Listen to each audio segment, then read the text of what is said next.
Setelah kasus ini sudah bertahun-tahun lalu terungkap dan pelakunya sudah dipenjara atas kasus yang dia perbuat, masih ada tanda tanya besar tentang keberadaan tubuh korban yang tetap dirahasiakan oleh pelakunya. Di manakah tubuh korban disembunyikan? Sampai saat ini, pelaku masih merahasiakan semuanya.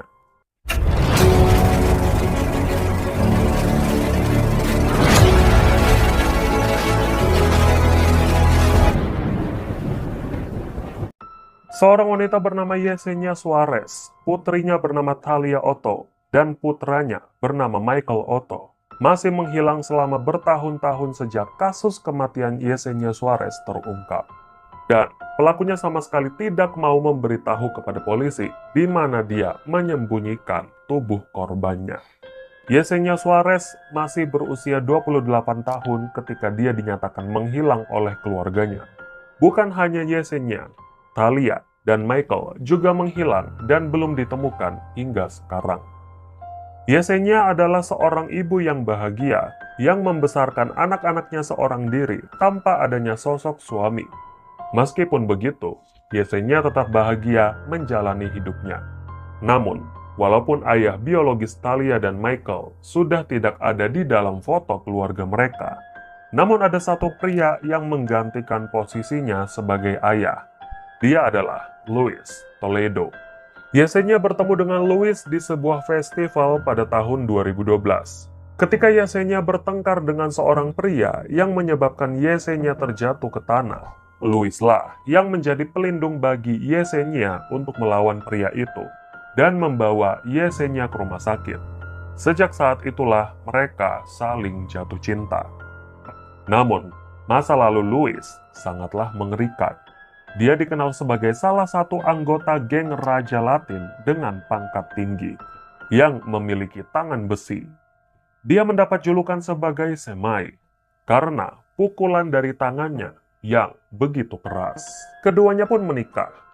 Luis saat itu masih tercatat sebagai mahasiswa senior di perguruan tinggi khusus cukur rambut, namun dia tidak bekerja. Sementara, Yesenia tetap bekerja sebagai pegawai di sebuah perusahaan pelatih anjing polisi.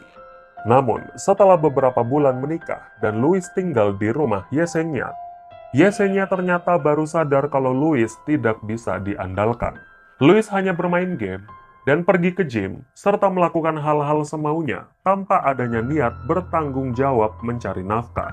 Belum lagi, hal yang paling mengganggu Yesenia adalah ternyata Luis berteman dengan seorang mantan narapidana berusia 21 tahun bernama Tayshaun Jackson yang adalah tetangganya sendiri sejak 8 bulan sebelumnya karena mereka masih sama-sama satu kampus. Dikatakan bahwa Luis lebih senang menghabiskan waktunya bermain game bersama dengan Tayshaun daripada membantu istri dan anak-anaknya di rumah. Sebaliknya, Luis menuduh Yesenia berselingkuh dengan rekan kerjanya bernama Kevin Dryden. Pada tanggal 13 Oktober tahun 2013, Yesenia melakukan perjalanan bisnis dengan rekan kerjanya bernama Kevin Dryden. Lalu, Yesenia mengirim pesan kepada Luis yang mengatakan tidak ada apa-apa di antara mereka. Namun, Luis membalas pesan Yesenia. Kalau bukan dia, siapa lagi yang kamu lirik? Yang jelas bukan aku kan? Percekcokan melalui pesan singkat itu masih terus berlanjut selama perjalanan bisnis Yesenia. Hingga akhirnya Yesenia pulang 3 hari kemudian dan mengirimkan pesan kepada Luis dengan mengatakan bahwa Yesenia meminta cerai.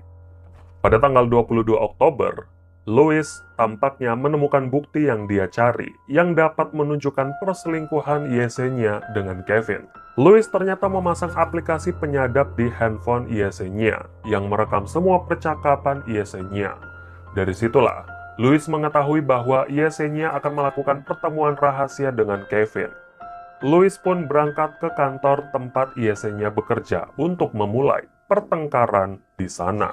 Namun sebelum Luis tiba di kantornya, Yesenia sempat mengirim pesan singkat yang mengatakan, "Jangan melakukan hal yang bodoh. Ini semua salah paham."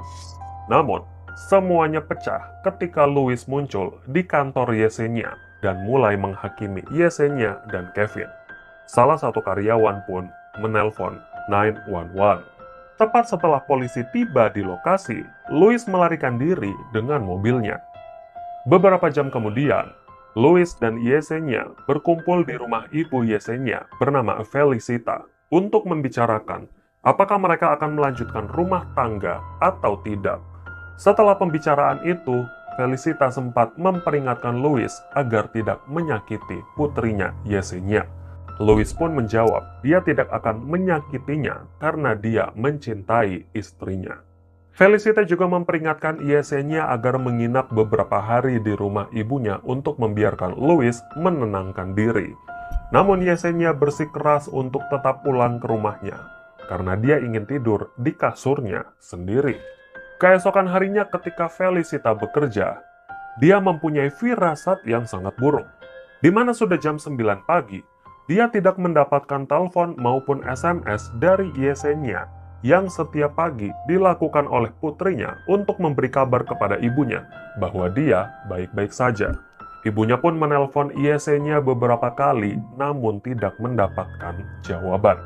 Felicita pun menanyakan keberadaan putrinya beberapa kali kepada Louis, dan Louis menjawab bahwa Yesenia kabur dari rumah. Felicita yang tidak percaya akan keterangan Louis kemudian memanggil polisi untuk menggeledah rumah Louis. Ketika polisi masuk, dari ruang tamu hingga ruang tengah, bau pembersih kamar mandi sangat menyengat hidung. Polisi menangkap Louis atas dugaan penyerangan di kantor Yesenia sehari sebelumnya. Namun, Felicita yang menyadari bahwa kedua cucunya juga tidak berada di rumah, kemudian menelpon ke sekolah. Benar saja, Talia dan Michael juga menghilang.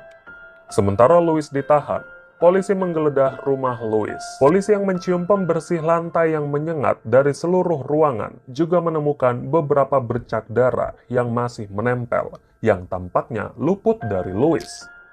Namun hal itu belum bisa menentukan apa yang sebenarnya terjadi dengan Yesenia dan kedua anaknya. Di ruang interogasi, Louis terus menyangkal dan bilang bahwa dia tidak mengetahui kemana Yesenia pergi. Pada hari itu, sekitar jam 12 malam, Louis mengirim pesan kepada Kevin menggunakan handphone milik Yesenia yang mengatakan, "Aku benar-benar ingin menyelesaikan masalah dengan suamiku. Bisakah kita bertemu?" Walaupun Yesenia setuju kalau Louis menggunakan handphonenya, namun 1 jam kemudian, dia menelpon Kevin dan bilang bahwa bukan dia yang mengirim pesan itu, tapi suaminya. Dan malam itu juga, Yesenia pergi dari rumah. Di luar rumah, Louis mengaku bahwa dia melihat Tyshawn. Louis yang mau menyusul istrinya dengan mobil, tidak jadi menyusul istrinya karena dia mengantuk. Dan Louis tertidur di dalam mobilnya sampai jam 8 pagi. Ketika Louis bangun, disitulah dia menyadari bahwa Yesenia tidak pulang ke rumah. Dan dia yakin kalau Yesenia pergi dengan selingkuhannya bernama Kevin Dredden. Namun, ketika polisi menginterogasi Kevin, dia memiliki alibi yang kuat bahwa Kevin pada malam kejadian sedang bersama dengan istrinya. Tapi, Louis tidak mengetahui bahwa polisi bukan hanya memeriksa Kevin, namun polisi juga memeriksa Tyshawn, tetangga Louis. Ketika Louis ditangkap, Tyshawn datang ke kantor polisi untuk memberikan keterangan detail tentang kejadian menghilangnya Yesenia. Di mana ketika jam 6 pagi hari itu, Louis datang ke rumahnya untuk meminta bantuan memindahkan mobil Yesenia ke daerah lain. Louis mengendarai mobil Yesenia, sementara di belakang Tyshawn mengendarai mobil Louis. Di sanalah Tyshawn melihat bahwa Louis sempat membersihkan mobil Yesenia. Mereka juga berhenti di beberapa tempat pembuangan sampah untuk membuang botol-botol pembersih lantai dan keset bagasi mobil Yesenia. Namun, setelah mereka melakukan semua itu, Louis membentak Tyshawn. Karena Tyshawn takut, dia meminta Louis menurunkannya di sebuah minimarket untuk berbelanja pagi itu. Namun, bagaimanakah pengakuan dari Louis? Polisi rupanya lebih percaya kepada perkataan Tyshawn. Terlebih Tyshawn membawa mereka ke lokasi pembuangan mobil Yesenia dan beberapa tempat sampah di mana mereka menemukan keset bagasi mobil Yesenia, mainan anak-anak, alat penyedot debu, dan sepatu Louis. Polisi juga menemukan beberapa bercak darah menempel di dalam kursi mobil Yesenia. Namun, setelah lebih dari 8 jam interogasi, Louis tetap menyangkal dan meminta untuk istirahat. Keesokan harinya, polisi kembali menginterogasi dengan melakukan pendekatan personal dan memperlihatkan foto keluarga pelaku untuk mengetahui bagaimana reaksi pelaku. Dan Louis pun menangis serta bersedia menceritakan semuanya. Louis berkata, sekitar jam 3 pagi, dia pergi ke rumah Tyshawn dan menceritakan pertengkaran antara dia dan istrinya.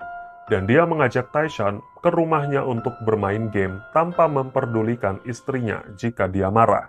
Benar saja, Yesenia marah dan mulai bertengkar dengan Louis pagi itu. Namun, tidak sampai di situ saja.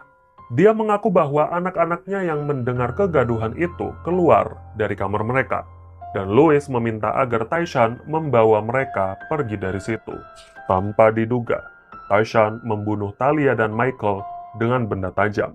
Dengan alasan agar Louis tidak masuk penjara karena mereka menjadi saksinya.